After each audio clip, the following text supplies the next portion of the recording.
c'est peut-être l'écosystème qu'on a le plus entendu en 2021.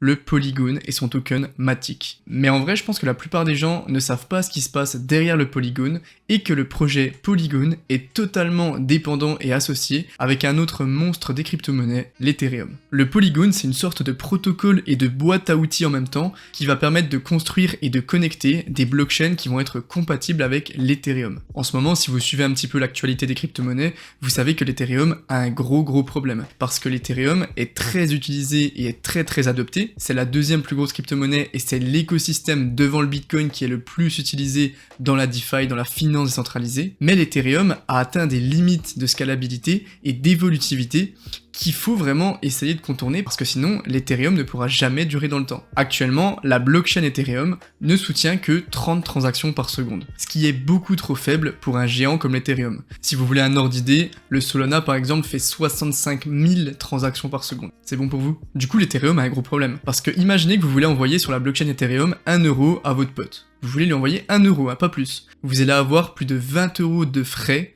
pour les gaz, pour la consommation d'énergie qui est utilisée en surplus des 30 transactions possibles par seconde sur la blockchain Ethereum. Et ça, c'est clairement pas possible et clairement pas durable sur le long terme. Du coup, il faut trouver une solution. Ethereum est en train de travailler actuellement sur une nouvelle version, une énorme évolution de l'Ethereum qui serait l'Ethereum 2.0, mais en attendant, il faut quand même essayer de résoudre ce problème. Et c'est là qu'intervient l'écosystème Polygon. Le Polygon, il a été créé en 2017 par 3 associés indiens. Désolé, mais à force de souiller des noms de développeurs, un jour je vais avoir des problèmes, donc je ne le dirai pas cette fois. Et ces mecs, ils sont partis d'un simple constat. En fait, ils sont arrivés, c'est des développeurs, et ils se sont dit, mais attends, l'Ethereum, il y a un problème de scalabilité. Pourquoi? Parce que tout ce qui se passe, les transactions, les smart contracts, tout passe par une seule et unique blockchain, l'Ethereum. C'est comme si tu avais une seule voie de train pour les trains qui transportent de la marchandise, donc du charbon, du bois, tout ce que vous voulez, et pour des trains de transport de personnes. Ça va pas aller, c'est logique, parce que du coup, la voie de train, elle va être saturée par tous les trains qui passent par cette voie ferrée. Ben c'est la même chose. Ici, les smart contracts, les transactions, toutes les informations passent par la même blockchain et ce qu'on appelle l'Ethereum Virtual Machine qui ne peut pas tout supporter. Et donc ces 3 mecs, ces 3 développeurs indiens, ils se sont dit mais attends, il n'y a pas moyen de créer une sorte de sous-couche de l'Ethereum qui va permettre un petit peu de déléguer certaines transactions et certains aspects de l'Ethereum justement pour optimiser la scalabilité, la vitesse et l'évolutivité. Et donc ils se sont lancés sur cette idée et ils ont construit le Polygon. Pour que vous compreniez bien à quel point le Polygon a pris de l'ampleur en très peu de temps, je vais vous donner quelques chiffres avant de continuer. L'écosystème du réseau Polygon, il a été lancé le 15 mai 2020 et il compte désormais plus de 660 000 adresses, un volume quotidien de plus de 7,5 millions de transactions par jour, sans validateurs, c'est-à-dire des personnes qui seront responsables de la sécurité du réseau, plus de 12 500 délégués et environ plus de 2 milliards de dollars en Matic, donc le token qui sert à l'écosystème Polygon, qui sont sous séquestre de stacking. Les performances du Polygon en matière de scalabilité et de l'expérience des utilisateurs, elles ont très vite intéressé énormément de gens, puisque les gens étaient un petit peu blasés du système d'Ethereum, mais c'est assez compliqué quand on développe des applications décentralisées, ce qu'on appelle des DApps, de se passer de la blockchain Ethereum, parce que c'est quand même la plus grosse blockchain qui existe actuellement. Et donc ils ont trouvé cette alternative, et les gens pouvaient maintenant utiliser le réseau Polygon pour ne pas payer des frais de malade et des transactions de malade avec une vitesse beaucoup plus rapide, mais tout en restant accolé à l'écosystème de l'Ethereum. Donc imaginez que le même euro qui vous a coûté 20 euros à envoyer sur la blockchain Ethereum, vous voulez l'envoyer avec Polygon. Et bien cette fois, ça va pas vous coûter 20 euros de frais, mais ça va coûter 0,0001 centime de frais. Petite différence assez remarquable. Dans la même ligne, si vous voulez déposer des liquidités dans un pool sur Ethereum, ça va vous coûter au moins 30 $. Sur Polygon, ça vous coûte seulement 5 millièmes de centimes. Donc d'un point de vue de scalabilité, c'est-à-dire du nombre de transactions possibles par seconde, le Polygon est à des années-lumière de l'Ethereum. Tout simplement parce que le Polygon est un assemblage de blockchains qui sont interdépendantes et qui vont permettre d'apporter chacune leur technologie, leurs apports et leurs informations. Donc pour revenir à l'exemple des chemins de fer, c'est comme si vous aviez plus de 100 voies ferrées qui vont au même endroit. Et bien forcément elles seront beaucoup moins saturées que la grosse voie ferrée de l'Ethereum qui doit transporter tout le monde. Et donc vous l'avez compris, les fonctionnalités du Polygon elles sont assez impressionnantes, parce que dans ce système, l'utilisateur est très content et le développeur est aussi très content.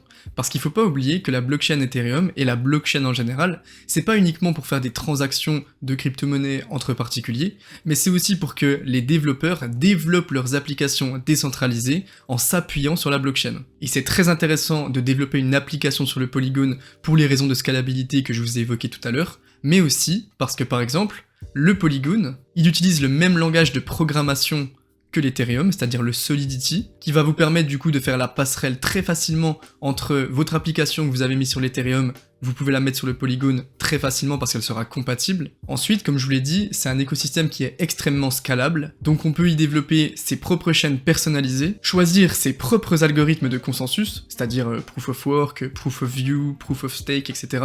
Vous faites ce que vous voulez, vous n'êtes pas obligé de vous conformiser au consensus de l'Ethereum, et vous pouvez utiliser des environnements d'exécution qui seront dédiés. Le niveau de sécurité du Polygon, il est entièrement paramétrable. Pour la sécurité, le développeur il peut très bien choisir l'Ethereum ou un ensemble de validateurs qui seront consacrés à cette blockchain spécifiquement. Et donc c'est hyper intéressant parce que le Polygon il permet de s'appuyer sur l'Ethereum, mais il laisse quand même pas mal de liberté pour créer des blockchains qui seront totalement indépendantes et les développeurs seront maîtres absolus de leur blockchain en termes de gouvernance et de pile technologique. Ils utilisent le consensus qu'ils veulent, de la manière qu'ils veulent, et ils le codent comme ils veulent. Et le protocole du Polygon, il est basé sur ce qu'on appelle l'interopérabilité. Et grâce à ça, il est possible d'échanger avec l'Ethereum, mais aussi avec d'autres réseaux blockchain, grâce à ce qu'on appelle les bridges ou les ponts qui vous permettent de passer d'une blockchain à une autre très facilement. Le discours phare du Polygon et le slogan, c'est qu'il est conçu par des développeurs pour des développeurs. Ils ont essayé vraiment d'attirer le plus de développeurs qui étaient frustrés par la blockchain d'Ethereum et par ses difficultés au niveau des créations d'applications